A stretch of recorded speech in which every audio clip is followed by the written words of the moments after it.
Sobat Arsi, dan seluruh teman-teman yang telah hadir di Zoom kali ini. Mungkin nanti materinya saya coba akan jelaskan secara lebih singkat. Topiknya siang hari ini masih siang nih kalau di Arab nih. Gitu kan, di sana udah malam ya kan, di sini masih siang, ini panas banget, ini 44 derajat Celcius. Ini eh, kita akan membahas tentang materi captivating the investor. Eh, Nanti teman-teman akan belajar soal gimana sih caranya supaya intinya adalah investor itu lebih mudah untuk tertarik gitu ya. Kalau bisa sih jangan potong gundul ya kalau mau presentasi ke investor itu agak ini agak apa kurang nilai plus itu. Terdengar suaranya teman-teman? Aman ya? Hmm. Mungkin bisa di-share Pak Arsy atau Rosi ininya materinya.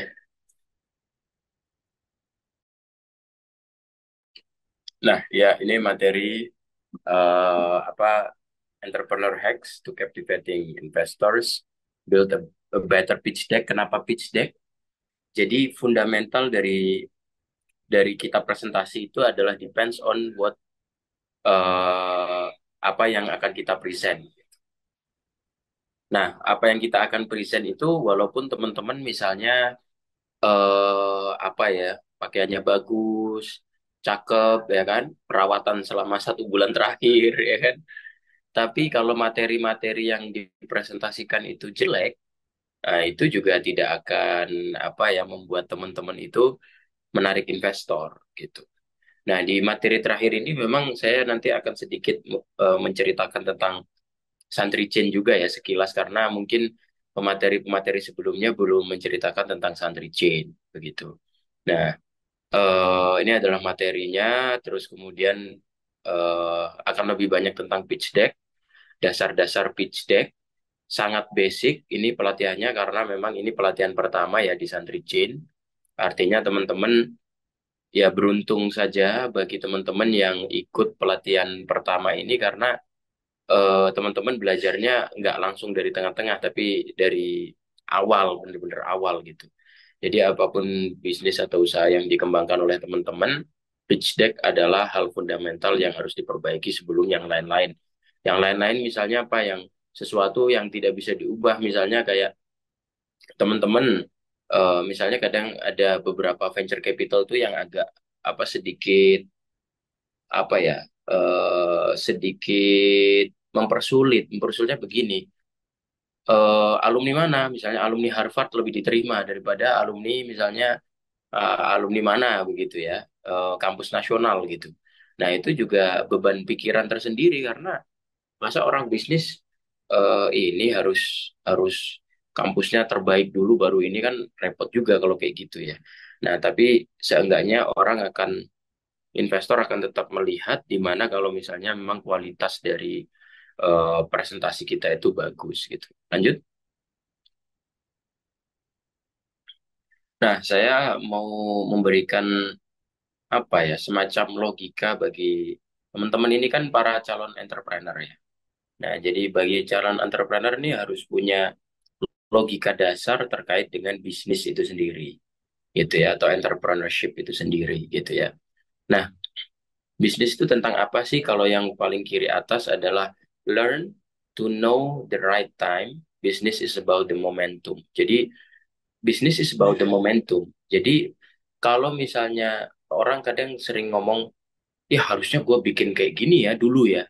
Kalau dulu jangan dibahas begitu karena bisnis itu is about what is running for now dan juga what is coming from the future gitu. Jadi hari ini dan kira-kira masa depan ini akan seperti apa itulah opportunity yang bisa kita konversi menjadi bisnis. Nah, yang kedua, so be aware for the next challenge are ahead. Nah, ini yang kenapa kita harus membaca di future itu potentialsnya ada apa aja gitu ya.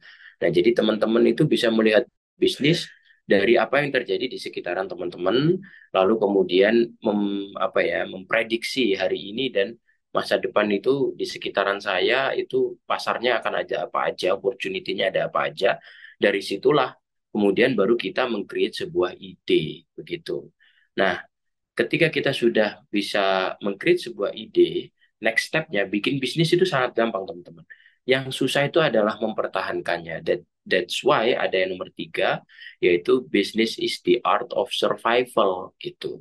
Kenapa kok di sini adalah the art of survival? Karena bagi saya, ini definisi versi saya ya, business is the art of survival ini. Bagi saya, bisnis itu adalah sebuah seni gitu ya. Jadi saya berada di dalam bisnis ini sudah sekian tahun sejak sebelum kami bikin Santri Chain ini ya. Nah, the art of survival karena kenapa di situ ada survivalnya? Karena terkadang ada hal-hal yang menjadi dilematis, terutama terkait dengan pengambilan keputusan. Apakah saya akan menambah eh, cost of production, apakah saya akan memberikan diskon, apakah saya akan untung atau tidak, giliran misalnya saya tidak untung, misalnya apakah saya akan menambahkan modal atau tidak. Everything is about the make this decision making gitu. Nah, itu baru survival tingkat pertama. Survival tingkat berikutnya adalah bagaimana kita sebagai pimpinan perusahaan gitu atau pemilik usaha itu mempertahankan supaya kita tidak memecat karyawan, tapi di sisi lain kita juga harus menjaga tetap profit gitu. Nah, gimana kalau perusahaan kita tidak untung? Nah, itu kan akan ada ancaman kita akan mengurangi karyawan dan lain sebagainya. Nah, itulah dilema-dilema seseorang yang memiliki bisnis itu. That's why business is the art of survival. Jadi ini POV-nya adalah POV entrepreneur karena teman-teman mas passing ini kan akan jadi entrepreneur kan gitu kan. Nah, lanjut. Nah, ini justru informasi paling pentingnya saya kasih di depan nih supaya yang telat-telat ini langsung belajar teknis gitu ya. Karena tapi kalau orang satu slide pertama tadi itu, satu dua slide pertama yaitu slide judul dan slide yang tadi itu yang cuman 3 kalimat itu justru slide yang paling utama dari sesi ini gitu. Jadi karena apa? Karena kita tahu dari fondasi kita itu harus seperti apa dalam building the business. Teman-teman mungkin sudah mengenal tentang bisnis model Canvas dan lain sebagainya. Akan tetapi saya pribadi sangat sering memakainya adalah Lean Canvas begitu. Nah, Lean Canvas ini ada 9 item ya. Pertama adalah problem, kedua solution, bisa dilihat dari layar itu ya. Ketiga key metrics, keempat unique value proposition, unfair advantage, channels, customer segments, structure, dan revenue stream. Nah, ini ada 9 poin. Kalau dibikin PPT, itu bisa jadi 9 slides, gitu. Nah, saya jelaskan ya. Lean Canvas ini kan bentuknya kertas ini ya kan. Coba teman-teman kalau bayangkan ini adalah sebuah kertas, teman-teman lipat jadi dua, kanan kiri, ya kan? Kanan kiri. Nah, ketika teman-teman sudah dilipat jadi dua, kanan kiri, tengah-tengahnya itu kan nomor 4 itu nanti, tengah-tengahnya. Unique value proposition, itu tengah-tengahnya, ya kan? Nah, itu dikerjakannya paling terakhir. Nah, gimana cara cara mengerjakannya kalau sudah dilipat ini kertasnya? Nah, coba kita lihat, kita berbisnis itu mau menyasar siapa? Nomor 7, customer segment. Loh, kok lompat gitu, Bang? Gitu. Ya makanya itu kalau nggak dijelaskan ini agak repot gitu ya. Nomor 7, customer segment. Mau menyasar siapa? Misalnya mau menyasar mahasiswa. Mahasiswa di kota mana? Kota Jogja. Di Jogjanya di mana? Di UGM. UGM-nya fakultas apa? Ribet banget, Bang, pertanyaannya. Ya emang begitu bisnis. Jadi kita harus profiling sedetil-detilnya.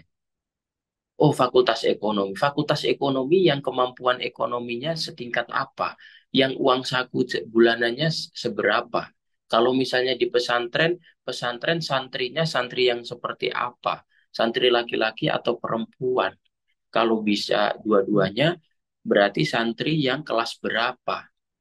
Selalu akan muncul pertanyaan untuk memprofiling. Kira-kira bisnis itu customer segmennya siapa? Gitu ya. Setelah kita mendefinisikan customer segment, nomor 7 kita akan muncul itu. Di situ problem. Oh, saya sudah menentukan customer segment. Customer segment saya adalah santri kelas 12 yang udah mau lulus, laki-laki, ya kan, dengan tingkat ekonomi menengah ke atas, gitu. Berarti yang mungkin kebutuhan yang biasanya orang tuanya penghasilannya sekian-sekian. Nah, oke, itu customer segmennya. Problemnya apa? Oh, ternyata problemnya mereka tidak memiliki apa, malas nyuci. Nah, tulis itu di nomor satu. Loh, kok lompat gitu bang habis nomor tujuh nomor satu? Jadi problem itu tidak akan pernah kita bisa kerjakan tanpa kita mengetahui customer segmen mana yang kita tuju. Ngerti nggak? Kalau belajar bahasa Indonesia itu dulu ada subjek, predikat, objek. Problem itu apa? Predikat. Subjeknya mana? Customer segmen. Nah, customer segmen misalnya tadi santri yang kelas 12 namanya Andi. Ya kan problemnya nggak mau nyuci. Ya kan? Andi tidak mau nyuci. Mana subjeknya? Subjeknya Andi. Yang nggak mau nyuci predikat. Berarti problem adalah predikat. Gitu aja. Gitu. Oke ya. Nah, dari problem nanti kita larinya kemana? Dari problem kita larinya ke solution. Atau apa yang bisa kita tawarkan gitu. Dari problem yang ada. Oh, saya bisa membuka usaha laundry. Gitu ya. Saya bisa membuka usaha laundry. Loh, caranya gimana? Berarti solution kan nomor dua. Kita lompat ke nomor lima. Oh, saya dekat dengan pengurus pesantren. Saya dekat dengan gusnya. Saya dekat dengan kiainya. Ya kan? Tulis itu di unfair advantage. Sesuatu, apa itu unfair advantage? Sesuatu yang kita miliki dan belum tentu dimiliki oleh orang lain. Itu namanya unfair advantage. Oke. Nah, setelah itu kemudian kita akan menentukan key metrics nomor tiga. Nah, itu. Key metricsnya apa? Indikator-indikator, ya kan?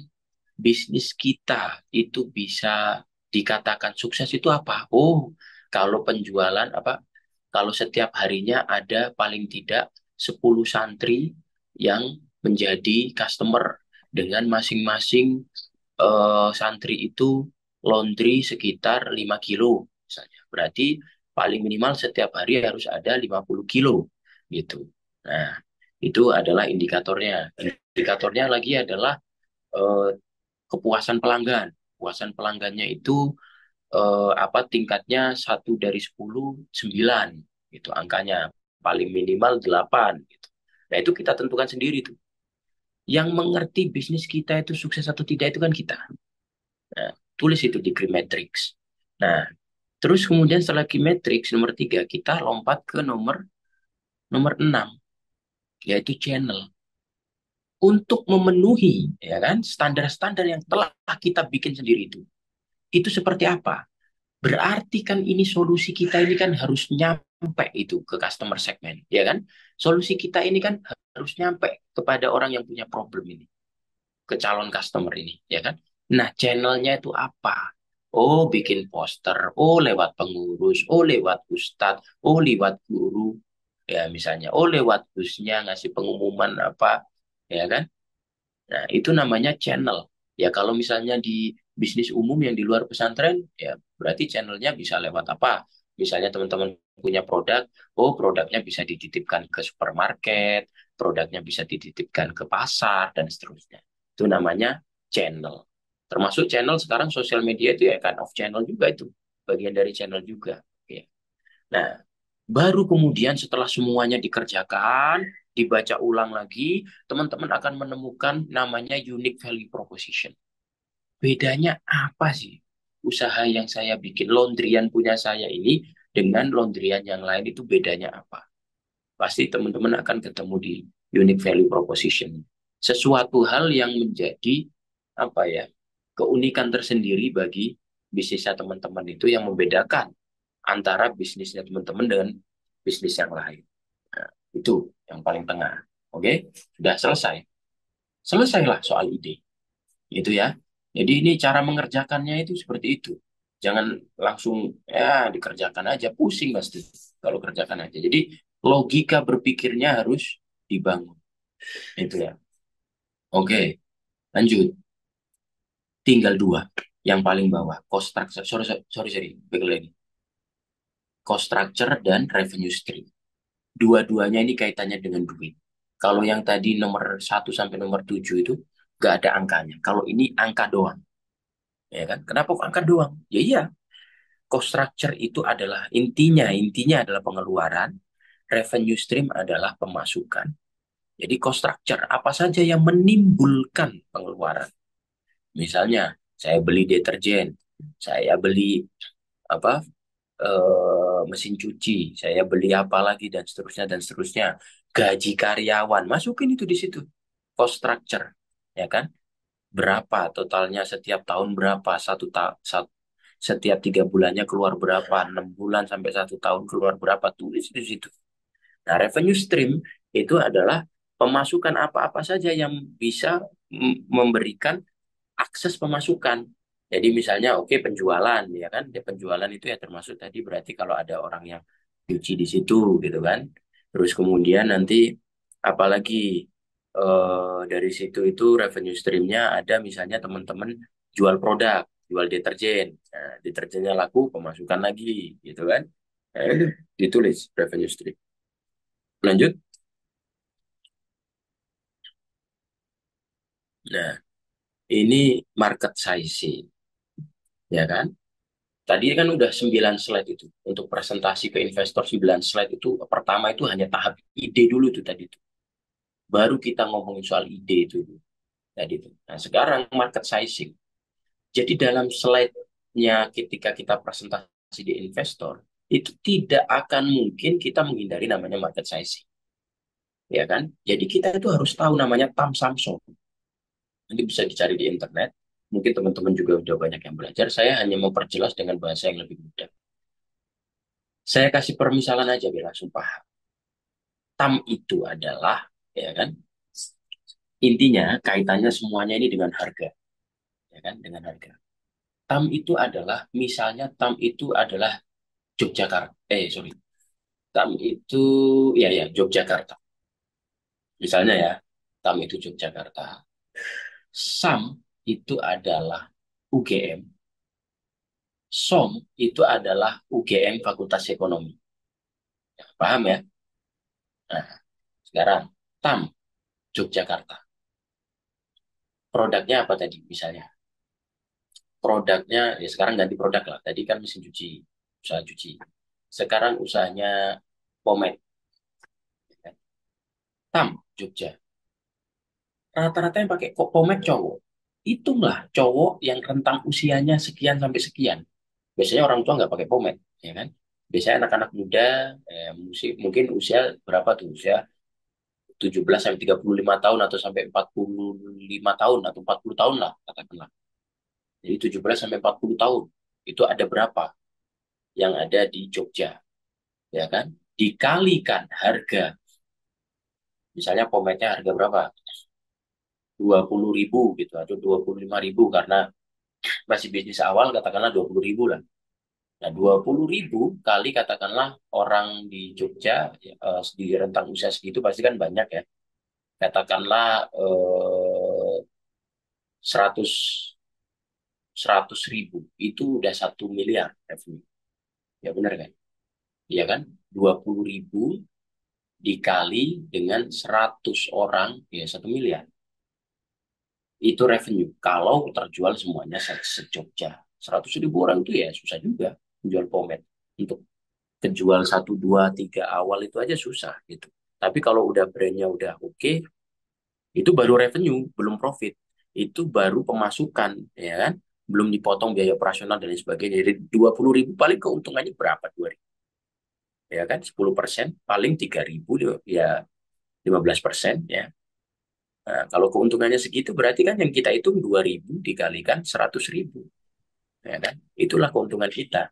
Yang tadi itu adalah pemasukan atau omset ya atau revenue. Ya. Sekarang SAM. SAM tadi UGM, ya kan?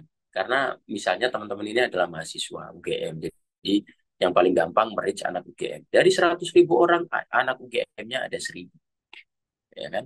Ya berarti ya 1.000 dikali harga tadi 20.000. Nah, itulah SAM. Nah, SOMnya Fakultas Ekonomi. Dari Fakultas Ekonomi cowoknya cuma 200 misalnya. Misalnya aja, pasti lebih. 200 kali 20.000. Nah, itulah SOM. Gitu. Jadi jangan sampai nggak ngerti nanti pas waktu ditanya sama investor TAM itu apa? Ya itu total addressable market. Iya itu apa maksudnya? Nah, itu yang tadi saya jelaskan itu jelasin. Jadi di Yogyakarta sebagai customer segment saya begitu. Nah, itulah ya itu intinya. Pokoknya saya ini nggak bertele-tele, jelas aja, langsung to the point. Lanjut. Nah, ini sebenarnya informasi tambahan aja. Ada dua cara menghitung TAM ya. Ada bottom up, ada top down, ya kan? Nah, kalau misalnya teman-teman kelihatan nggak itu? Nah kan, kalau misalnya tadi yang saya jelaskan itu yang top down, ya kan? Top down, ya kan? Ya, jadi total size of the overall market for your product of services, itu kan? Jadi total semuanya, marketnya, terus kemudian porsi market yang bisa menyerap bisnis kamu, terus kemudian mana market yang hampir pasti akan beli dan kira-kira gitu berarti kan orang yang paling terdekat yang akan beli tadi ya kan top down itu tadi yang saya jelaskan itu top down itu biasanya common dipakai oleh orang-orang yang baru memulai bisnis. Kalau yang sudah punya perusahaan gede tamnya pakai apa? Pakai ini bottom up, ya kan? Jadi di sini ada namanya total number of companies dikali annual contract value, ya kan? Terus kemudian total number of similar companies that fit your ICP. Jadi bahasanya udah companies. Nah, companies itu angkanya ketemu ketika sudah ada portfolio, sudah ada historical data. Baru kemudian bisa kita menentukan current clients-nya. Gitu ya. Jadi piramidanya terbalik nih. Gitu. Jadi ini biasanya digunakan untuk perusahaan-perusahaan yang udah well established gitu. Lanjut. Nah, terus kemudian ada namanya customer journey map planning. Ini adalah satu slides yang menurut saya sangat penting untuk ditanyakan oleh investor. Karena ketika kita presentasi dan ada slide tentang ini, wah, investor akan, oh bagus ini berarti CEO-nya. Karena dia memikirkan psikologi customer. Gitu. Jadi customer journey map planning ini intinya adalah untuk memahami customer psikologi. Ya kan? Nah, saya jelaskan satu-satu ya. Nanti baca sendiri aja nih. Ada awareness, nomor pertama ya kan? Awareness paling kiri. Terus consideration, purchase, service, loyalty, expansion. Ya kan? PR, radio, TV itu untuk membuild awareness ya kan, word of mouth. Jadi itu tular itu loh bahasa Jawanya ya. Online display, ya, promosi-promosi dari media itu untuk build up awareness. Gimana caranya orang kita tahu bahwasanya kita itu jualan pomade kalau kita tidak pernah melakukan branding awareness? Jadi pertama itu build awareness terlebih dahulu. Yang kedua adalah consideration, ya kan? Jadi ada proses sebelum orang memutuskan untuk membeli. Orang itu pasti akan mempertimbangkan, beli nggak ya? Ya kan? Kenapa tadi di Lean Canvas saya suruh untuk customer segmen supaya kita nggak buang-buang duit untuk promosi ke orang yang bukan customer segmen kita, ya kan? Jadi kalau orang yang biasanya beli iPhone terus kita kasih Samsung atau Android yang lain, dia nggak akan beli. Apalagi Android yang lain, Samsung aja nggak beli begitu. Tapi kalau sebaliknya, kalau biasanya orang beli Android, kita kasih iPhone, nggak kebeli. Jadi buang-buang duit kita. Makanya customer segment itu sangat perlu kan kita dari saya jelaskan di awal itu. Gitu kan, supaya kita promosinya, yaitu building awareness-nya yang warna oranye ini, tepat sasaran. Gitu. Consideration, masuk ke consideration. Ya kan? Melakukan blasting email, ya kan? Website, landing page, sosial media. Itu udah mulai gimana caranya, dia kan lagi consideration itu kan artinya mempertimbangkan. Jadi proses mempertimbangkannya itu gimana caranya dia sampai deal, sampai jadi beli gitu. Nah, kemudian akhirnya ke purchase. Akhirnya beli beneran. Beli beneran, dari beli beneran dia akan mencari community, ya kan? Terus kemudian akan bersosialisasi. Oh, orang pembeli misalnya apa ya? Batik, misalnya batik apa gitu ya? Batik trusmi atau batik apa gitu ya? Atau misalnya baju-baju lain lah. Orang di level-level baju-baju apa ya? Contohnya Giordano gitu ya. Atau orang-orang di level baju-baju Hugo Boss itu kan beda itu. Nah, itu mereka akan memperhatikan berikutnya adalah servis. Nah, tidak hanya baju, servis itu termasuk katakanlah misalnya bisnis kita apa tadi? Bisnis kita adalah balik lagi lah pomade lagi. Pomade tadi berarti servisnya seperti apa? Apakah di situ tuh kita channelnya itu bisa apa produknya bisa kita mudah dapatkan dan lain sebagainya itu kind of service. Kalau misalnya ada apa-apa bisa ada call centernya, ya itu service juga. Call center itu kind of service. Nah, sampai kemudian customer itu bisa punya loyalty expense. Jadi dia akan menjadi loyal ya kan ke produk kita itu setelah apa misalnya oh enak nih beli pomade di ini. Kalau misalnya barangnya cacat bisa dikembalikan. Gitu bisa ditukar, bukan dikembalikan bisa ditukar. Gitu. Kalau dikembalikan karena nggak bisa refund tapi bisa ditukar enak nih gitu. Dan ditukarnya bisa pakai rasa yang lain. Misalnya ada pomade yang water base, ada pomade yang apa gitu kan. Nah, itu bisa ditukar tuh gitu. Jadi customernya itu loyal. Nah, lanjut, lanjut Barzi. Nah, ini proses ada double diamond namanya proses untuk membuat ide. Diverging itu pemikiran kita harus terbuka, converging yaitu pemikiran kita difokuskan. Jadi ketika kita melihat sebuah masalah, empathize itu untuk sebenarnya di awal sih harusnya ini proses kita membuat ide gitu ya. Itu kita pemikirannya harus terbuka. Nanti kalau pas waktu kita mau menetapkan, oke, dari sekitaran ini gua menemukan ide ini. Gua mendefinisikan bisnis gua adalah ini. Itu mulai dalam. Terus kemudian sampai creating ide. Nanti kalau pas waktu mau prototyping, kita harus terbuka lagi. Nah, prototyping itu soalnya bisa jadi kita harus belajar banyak. Oh, ternyata ini begini, ternyata ini lebih efisien ketika seperti ini gitu ya. Nah, terus kemudian yang terakhir tadi adalah testing.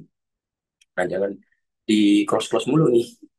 Nah, nah, ketika testing itu kita harus mulai fokus. Oh, ternyata part-part mana saja yang perlu direvisi, perlu diperbaiki. Jadi pas waktu prototyping itu kita jangan telinga tertutup, harus menerima masukan dari banyak orang gitu. Sehingga nanti setelah testing kita dapat masukan-masukan untuk memperbaiki produk kita. Lanjut, lanjut. Nah, ini adalah slide yang paling penting, tapi jangan dua-duanya, dipilih salah satu gitu ya.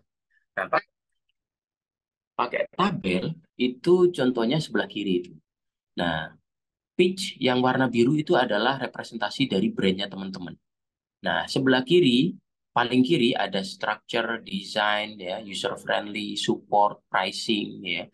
Itu adalah indikator-indikator. Indikatornya nanti teman-teman pilih di mana yang gimana caranya teman-teman itu bisa tercentang hijau semuanya, gitu. Ya kan? Karena yang sebelah kanan itu kompetitor-kompetitor teman-teman. Nah, itu kalau bisa harus ada yang silang untuk meyakinkan investor bahwasanya teman-teman itu lebih baik daripada apa bisnis sejenis gitu ya, kompetitornya teman-teman yang memiliki bisnis sejenis. Nah, sekarang yang diagram. Yang diagram ini biasanya dipakai yang warna-warna itu kompetitor satu, dua, tiga, dan seterusnya itu logo-logo biasanya logo perusahaan kompetitornya. Nah, yang punya kita itu kalau bisa ada di kanan bawah, ya kan? Ya coba di zoom itu, ya kan? Itu kalau sebentar ada, jangan terlalu zoom ya, nggak kelihatan ini. Nah, udah gini, oke. Ada sumbu X dan sumbu Y, ya kan? Sumbu X adalah sumbu yang dari kiri ke kanan, sumbu Y adalah sumbu dari atas ke bawah. Nah, sumbu X semakin ke kanan semakin bagus, semakin ke kiri semakin jelek. Sumbu Y semakin ke atas semakin bagus, semakin ke bawah semakin jelek. Nah, brand kita kalau bisa ada di, kalau misalnya sumbu X adalah quality, sumbu Y adalah cost gitu ya, atau harga, kalau bisa kita harganya paling murah, ya kan, sumbu X-nya paling bawah, sumbu Y-nya paling bawah, sumbu X-nya paling bagus, kualitasnya paling bagus, jadi ada di kanan bawah. Gitu. Nah, jangan sampai kita ada di mana? Jangan sampai kita ada di kiri atas. Yang kompetitor satu tuh, lihat tuh. Udah harganya mahal, high cost, tapi kualitinya jelek. Jangan. Nah, kalau kita tidak bisa di kualitas bagus dan harga rendah gimana, Bang? Karena kan ini kita memproduksi sesuatu yang kualitas itu pasti mahal. Ya udah, paling tidak kita ada di tempatnya kompetitor dua tuh. High cost, high quality. Paling tidak itu. Atau sekalian kita menyasar market yang middle low, berarti kita ada di low cost, low quality, kompetitor tiga. Pokoknya jangan sampai kita ada di tempatnya kompetitor satu. Itu ya, paham? Nah, itu juga akan dilihat tuh sama investor. Lanjut, slide berikutnya. Nah, produk, ada namanya produk life cycle. Nah, ini teman-teman harus tahu. Nah, sumbu Y-nya adalah sales, sumbu X-nya adalah waktu. Ketika teman-teman bikin pomade, ini intinya dari slide ini adalah pentingnya inovasi. Nah, teman-teman itu kan akan bikin inovasi introduction, ya kan, tahap growth, maturity, terus declining.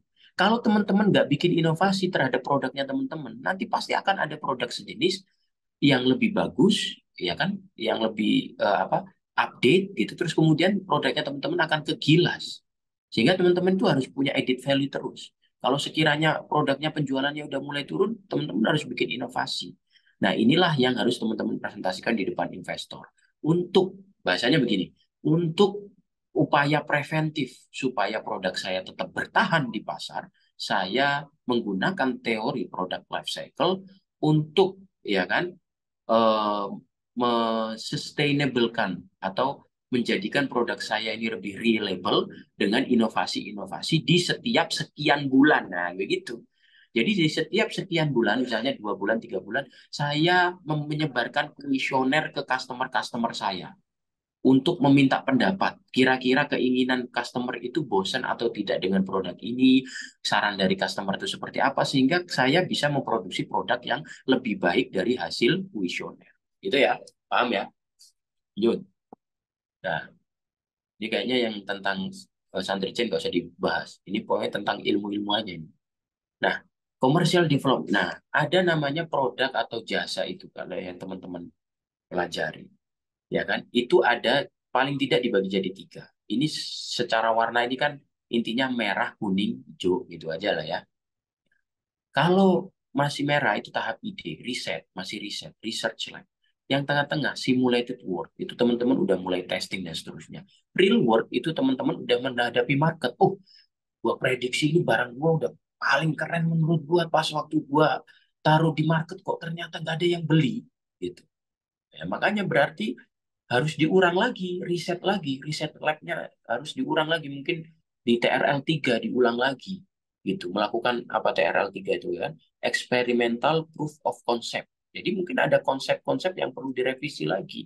Terus kemudian nanti naikin lagi ke TRL 4, TRL 5, dan seterusnya. Gitu ya. Intinya itu, seperti itu. Nah, jadi teman-teman bisa belajar lebih lanjut. Lanjut. Nah, ini santri Chen ini sekilas saja agak cepat aja, Rosi. Karena biar waktunya nggak habis. Ya, ini lanjut. Ini Santri ini sebenarnya perusahaan supplier lah ya, distributor untuk produk-produk yang dibutuhkan oleh pesantren untuk memenuhi. Nah, ini makanya saya bikin nih problem statementnya ada apa aja nih, ya kan? Kalau di pesantren tuh, oh ternyata human resource management perlu di-upgrade. Ini apa?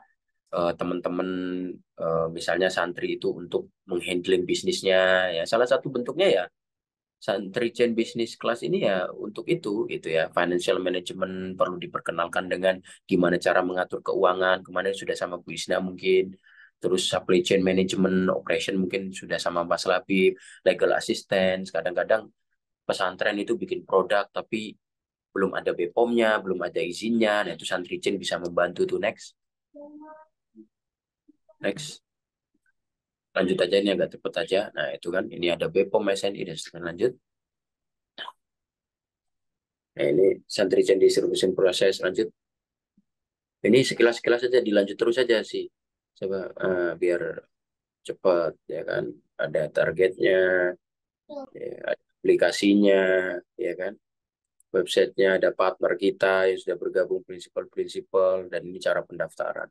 Lanjut.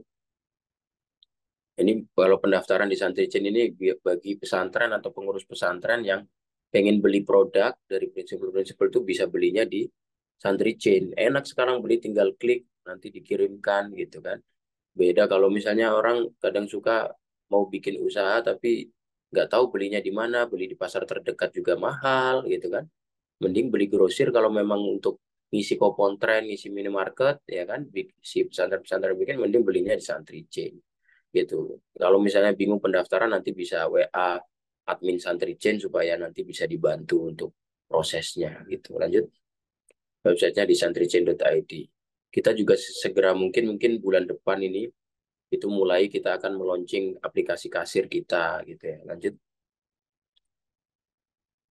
Ini udah selesai sih. Tinggal, nah ini teman-teman bisa belanja juga di Santrichen. Kalau Santrichen ini belanjanya ini ya grosiran ya, bukan satuan gitu. Karena untuk mengembangkan ini pesantren. Udah di close, silakan pertanyaan.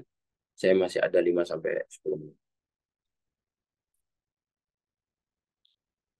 Silakan.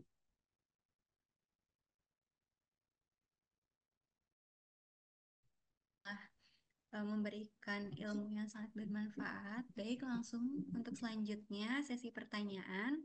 Buat teman-teman yang mau tanya, boleh open mic atau teman-teman boleh tulis di kolom chat aja. Kalau misalnya teman-teman tidak bisa tidak bisa open mic, ya teman-teman. Teman-teman ada yang mau sharing nggak nih untuk masalah bisnisnya gitu, mumpung ada Pak Lutfi nih di sini, teman-teman. Boleh yang pertanyaan dulu mungkin. Silakan. Teman-teman ada yang mau tanya nggak? Boleh nih, teman-teman. Masih semangat kan, teman-teman? Kalau tidak ada pertanyaan, mungkin nanti dilanjutkan sama Pak Arsi aja, Oh, Rosi. ada Nanti biar bisa. yang mau tanya, Pak. Maaf. Ya, mau tanya Pak. Oh, silakan, silakan. Ya, terima kasih atas waktunya. Jadi ini saya baru join ini. Saya melanjutkan dari pelatihan tadi siang terkait apa kemandirian pesantren. Yang tadi kan kebetulan materinya dari Bu Nurul dari Santri Jain. Kemudian kebetulan usaha yang sekarang sedang kami jalani di pondok pesantren sini adalah minimarket. Nah, kita dalam pengelolaan minimarket itu sudah berjalan baik, namun kita masih terkendala di sistem keuangannya. Nah, jadi dengan income setiap harinya itu kisaran 1.500.000 sampai 2 juta, itu kita itu dalam pembukuannya masih manual dan juga dalam hal transaksi belinya itu bayarnya itu masih manual juga. Jadi kita nggak tahu maksudnya anak ini bayar enggak, kemudian stoknya tinggal berapa dan lain sebagainya sesuai dengan perhitungannya enggak kita enggak tahu. Jadi pokoknya enggak model klasikan gitu, model lama, transaksi model lama. Lah, tadi yang kami tanyakan di Bu Nurul itu terkait dengan aplikasi point of sale-nya yang dari Santrigen itu eh, bisa enggak misalkan kita kerjasama dalam hal point of sale-nya saja tapi tanpa kerjasama waralaba. Itu yang pertama. Kemudian yang kedua kalau boleh tahu, andaikan nanti bisa itu di kontrak point of sale-nya itu aplikasi point of sale-nya itu eh, kontraknya berapa gitu. Entah nanti apa tadi kan katanya Bu Nurul tahunan gitu nggih. Lah itu kisaran estimasi berapa? Itu nggih. Mungkin itu untuk sementara dari kami. Terima kasih atas waktunya. Ya, terima kasih Mas Ahsan. Terkait dengan POS ini kan baru akan kita aktifkan rencana bulan depan, Mas Hasan. Jadi mungkin itu bisa ya kalau misalnya mau POS-nya aja gitu ya. Nanti kalau misalnya barang-barang kan tergantung nanti kalau barang dari kita lebih murah mungkin akan dibeli karena bagaimanapun ekonomi itu kan soal harga ya sebenarnya. Jadi mana harga yang lebih murah itulah yang lebih ekonomis gitu ya. Nah, terkait dengan subscription itu memang tahunan, tapi pricingnya sekarang kita lagi pertimbangkan yang apa ya? Karena kita kan menjual kualitas ini ya. Kita itu benchmarknya itu ISB gitu. Jadi eh, kita sebenarnya belum tentukan pricingnya yang pas itu berapa untuk pesantren. Akan tetapi nanti mungkin akan segera diinformasikan ke Bu Nurul. Di Bu Nurul dikasih nomor kontak mungkin Mas Hasan. Enggak, tadi enggak minta nomornya. Tadi ya via Zoom saja tadi. Enggak tahu nomornya Oh, saya. Ya. tapi nanti Mbak Rosita bisa dihubungi ya Pak Hasan dengan nomor yang ada di data begitu ya. Nanti dikasihkan ke Bu Nurul supaya ketika nanti apa subscription terkait dengan POS-nya itu sudah ada kontak gitu ya. Karena memang yang ke depan yang akan ngurusi terkait dengan pesantren-pesantren itu Bu Nurul ya, langsung bahasan. Ya nanti ada sama timnya Bu Nurul juga gitu. Tapi terkait pricing sampai saat ini di direksi masih sedang kita diskusikan. Paling tidak mungkin sampai minggu depan baru kita akan decision making terkait dengan pricingnya. Kira-kira begitu Pak Hasan. Ya, ya, terima kasih. Ya, kami berharap mungkin dari Santrijen memberikan perlakuan khusus untuk para pelaku ekonomi di pesantren ini barangkali bisa lebih murah atau bagaimana gitu Iya, kami untuk pernah, pricingnya. insya Allah kita usahakan seoptimal mungkin lah Pak Hasan untuk itunya gitu ya, apa untuk pricingnya, kira-kira begitu Pak Hasan. Oke, Insya oke. Allah. Ya, Iya, terima iya, kasih, Pak. iya. Ya. Makasih Pak Hasan.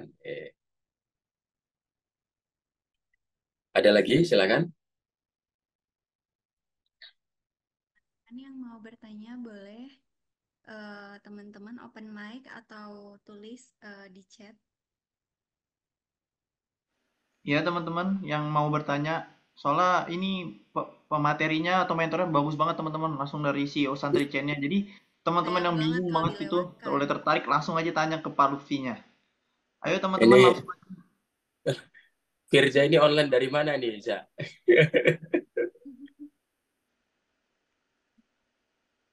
Dari Bogor atau dari Jakarta, Oh Za? dari Bogor Pak. Iya, oh siap. Kalau saya dari masih posisi di Mekah ini. Wah Masya Allah. Tuh teman-teman, mumpung bapaknya masih di sini nih teman-teman, ayo kita tanya-tanya. Kalau kalau mungkin nanti bisa dilanjut ini aja, Rosi, apa ditinggalkan nomor nanti kalau misalnya ada pertanyaan-pertanyaan teknis biar bisa ditindaklanjut karena saya harus langsung bergeser setelah ini untuk agenda berikutnya. Terima kasih Bapak Ibu sekalian, semoga bermanfaat dan jangan lelah untuk tetap apa ya mengabdi dan ya bermanfaatlah bagi kebangkitan ekonomi pesantren. Nah, itu semoga kita harapkan dengan adanya kebangkitan ekonomi pesantren ini, kemandirian ekonomi pesantren bisa tercipta, lalu kemudian ke depannya ekonomi pesantren lebih baik dan lebih bagus lagi. Amin. Insya Allah berkah buat Bapak Ibu sekalian. Terima kasih. Saya akhiri. Wallahu Amin. Assalamualaikum warahmatullahi wabarakatuh. Waalaikumsalam. Terima kasih Pak Lutfi atas materinya Terima yang sangat luar kasih. biasa. Mungkin dikembalikan lagi ke Mbak Rosita.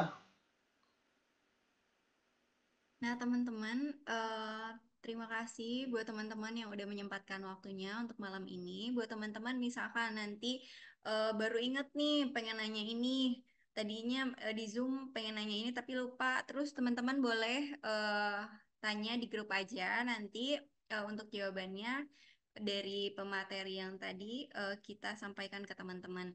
Teman-teman juga jangan lupa ya teman-teman kalau misalkan lepas dari Zoom ini, aku bakal share absen dan kuis seperti biasa. Teman-teman bisa langsung isi kuis tersebut. Nah, teman-teman juga jangan lupa ya buat nanti kan setelah Zoom ini tuh, setelah tahap ini tuh bakal ada apa final project. Nah, teman-teman jangan lupa nanti untuk ikut join ya. Iya, makasih juga sahabat Irfan. Buat teman-teman, pokoknya terima kasih banget ya yang telah mengikuti acara Zoom meeting ini dari day one sampai day ke-6 ini, teman-teman. Mungkin untuk Kakak Firza ada yang ingin disampaikan? Ya teman-teman, ngingetin kata-kata Mbak Rosita tadi, jangan lupa mungkin yang kemarin belum absen bisa dilengkapi juga dan juga dikerjain juga post testnya. Nanti juga soalnya absensi dan juga post test itu sangat berpengaruh buat sertifikasi teman-teman ya. Terakhir juga kan kita udah 6 hari nih ngikutin SBC. Nah setelah ini teman-teman bakal ada waktu sekitar 3 hari buat ngerjain final project. Mungkin teman-teman bisa nanti dapat infonya final projectnya gimana. Bisa dikerjain dengan benar-benar biar nilainya sangat maksimal untuk di sertifikat nanti. Mungkin itu aja yang bisa aku sampaikan. Terima kasih atas waktu 6 harinya ini. Terima kasih sudah bersemangat ikut kelas SBC ini. Semoga materi-materi yang kami bawakan dari mentor-mentor yang udah bawakan, semoga bermanfaat buat teman-teman, buat usaha teman-teman. Kalau teman-teman masih ada yang bingung itu boleh aja ditanyain di grup, nanti aku sama Mbak Rosita bakal bantu jawab atau nanti bakal bantu dikontak ke mentor yang udah kemarin bawain kelas untuk teman-teman. Mungkin itu aja yang bisa aku sampaikan. Kembali lagi ke Mbak Rosita.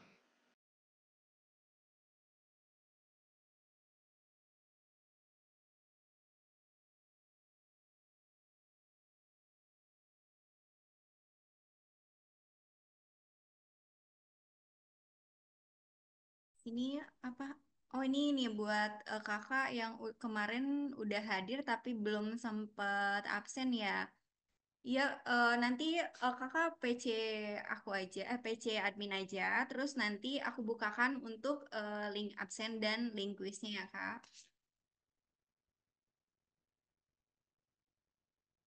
Bentar ya, sebelum kita tutup, aku dan Firza mau bacain dulu untuk final projectnya ya teman-teman. Final projectnya sebentar ya.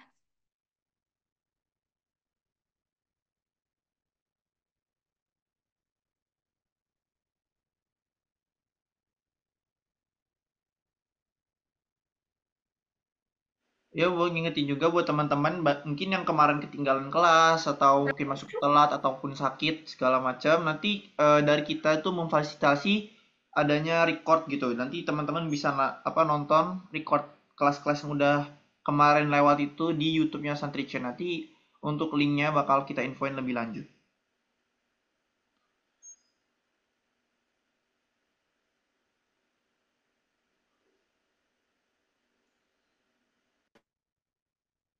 Ini nggak ada yang mau tanya gitu masalah terkait SBC.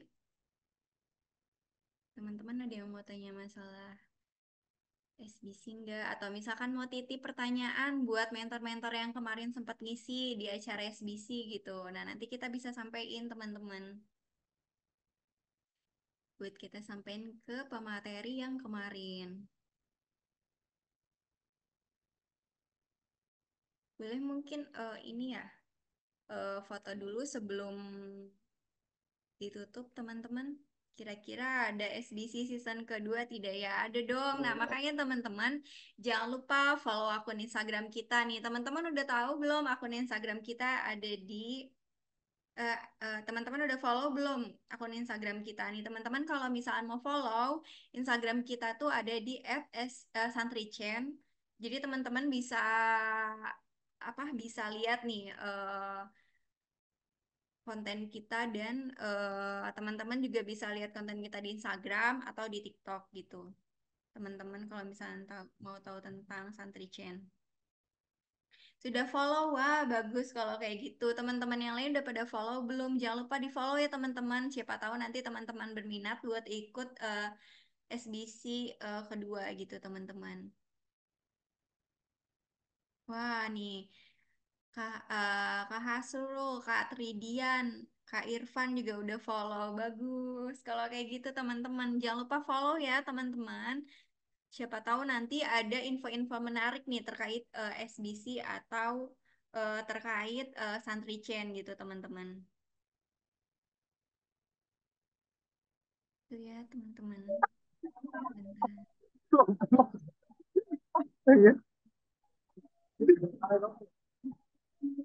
Bentar ya.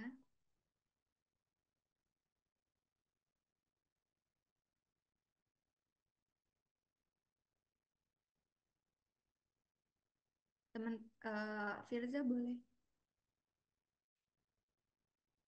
Teman-teman boleh buka kameranya dulu. Mungkin sebelum ditutup kita sesi foto dulu yuk bareng Kak Firza dan lain-lainnya. Sebentar ya. Eh,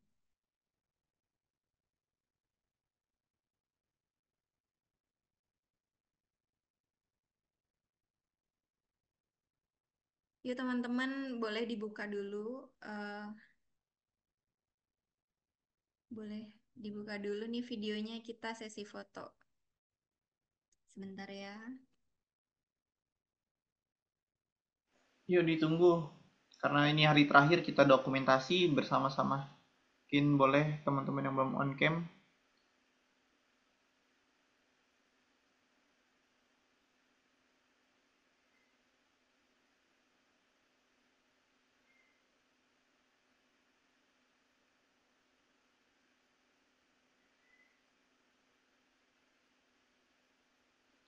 Oke, mungkin teman-teman yang lain, Kak Tridian, Kak Solehudin, Kak Remi, Kak Mia, Kak Zaneta, Kak Dian Widodo, dan Kak Ibnu bisa on cam.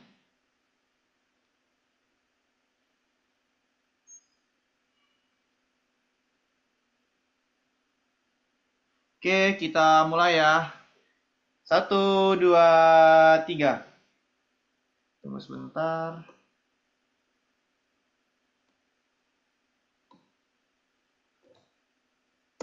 Sekali lagi. Satu, dua, tiga. Oke, terima kasih teman-teman. Kasih ya buat teman-teman yang udah hadir dari day one sampai day 6. Jadi teman-teman nanti kalau misalkan ada info lebih lanjut, aku dan Firza bakal mengumumkan di grup. Oke teman-teman, makasih teman-teman yang udah hadir. Selamat malam. Selamat malam Kak, terima kasih juga. Terima kasih ya. Assalamualaikum.